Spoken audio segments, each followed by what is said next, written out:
banks and technology. We're joined by Rami Adibi, he's the founder and general partner of 1984 Ventures.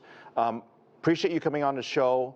I guess my first question to you is somebody who has focused on technology in the past, and we kind of call it fintech, but everybody's kind of fintech because every major bank allows you to have an app to move money from A to B.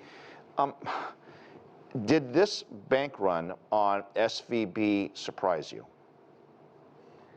Absolutely, it did, Phil. I would start by saying, one of my favorite things is how you've had this shot from the movie It's a Wonderful Life, right? With the bank run from the 1940s, with George Bailey.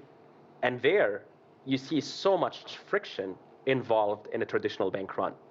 You had to reach a teller, talk to a teller, and in this particular instance, George Bailey did an amazing job convincing people to not take all their deposits out. If you watch that movie, people would ask for $100 or $200, and he would give them 50 and 20. SVB had done an amazing job serving the tech community, and in the process, eliminated all friction from money transfers. And that caught us all by surprise. Today, there are other banks that people are concerned about, where I don't want to cause more concern that's needed, but it's been well documented. There are a number of banks that lots of people are worried about. And the issue isn't that the bank is insolvent, but rather that more money could be pulled that would make it insolvent. In other words, the worries become real. It's like a self-fulfilling prophecy, if you will.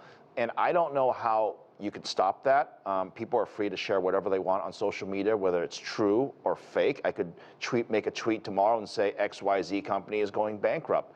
And if somebody picks it up, even accidentally, and talks about it, we could create chaos. It's literally yelling, fire in a crowded room.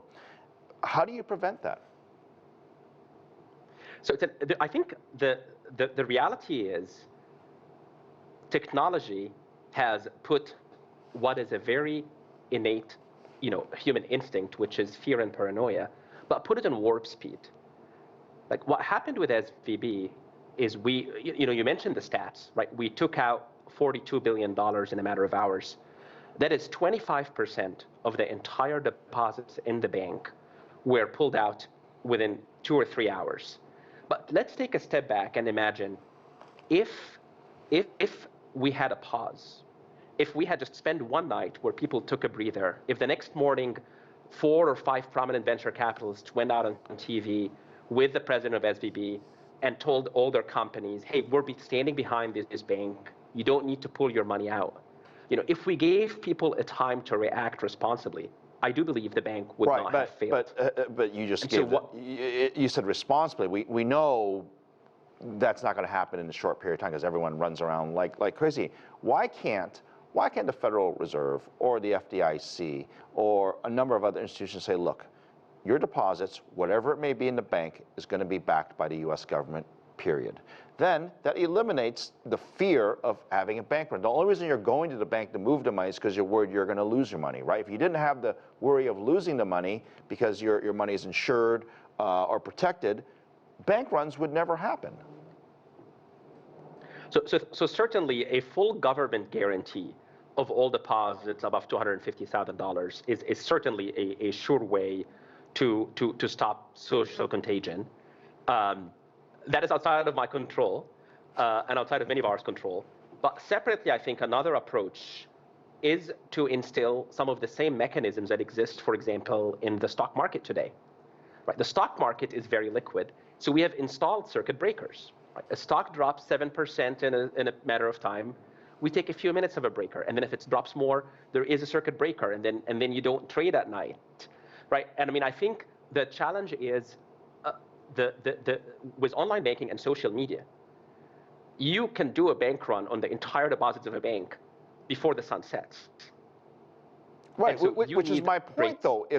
If you can prevent people from being worried about their money, there would be no bank runs. The current deposit insurance, I believe, is $250,000. So increase it to $500,000.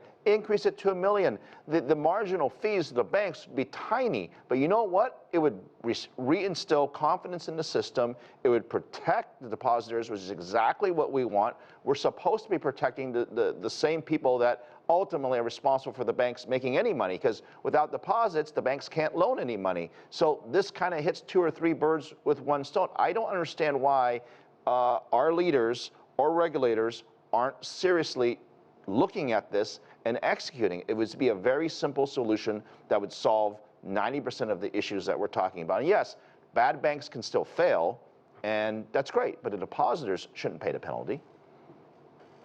Right, and so far, I think our policy has been sort of a don't ask, don't tell like policy, where we make sure depositors don't lose their money, which is exactly what the Fed did here. They ensured that all the depositors of SVB, none of them lost any money, but also they instilled mechanisms in place to make sure that other banks, right, that have a lot of bonds held to maturity, that they can get the required liquidity for them to meet any withdrawal demands without having to sell those long-held bonds at a loss. But they did not, they did come short of saying your deposits, all the future deposits are fully guaranteed. Right, and I think we're saying the same thing. I don't want to save the bank necessarily, but I think we should protect the depositors, and I think you can have both. You can have free market capitalism. They can take the risk, they can make their mistakes, but the banks might have to fail. But the depositors, again, should not pay the penalty. Let me ask, I got time for one more question. I want to ask you to put on your forecasting hat and predict what's going to happen 6 months from now. Are we going to be better off than we were a month ago, or, as some experts claim, this is not over, or worse off? No, I believe we're going to be better off. I absolutely believe we're going to be better off. Look, I do think, people in Silicon Valley seldom go back and like praise government intervention. That is the last thing we're known for. But candidly, I was very impressed by how swift the government action was. They both ensured that the bank, like they took over the bank overnight, and then they created a program to guarantee that the long-term assets held to maturity, all these government bonds, yielding 2-3% today, when you can get 5% elsewhere, which as a result have lost a lot of their value, can be sort of deposited at the Fed and for a year, and you get back the full amount. So banks get the liquidity they need. So I don't believe there's any issue for the next year. I also believe that the next bank run is not going to be triggered by the same rising interest rate environment, or it's going to be an entirely different reason for the next bank run. But the mechanism will be the same. Rami, social media and online banking. Rami, I appreciate your insights, of course, and I feel a little bit better after talking to you, and I hope our viewers do as well. Appreciate your insights. Thank you.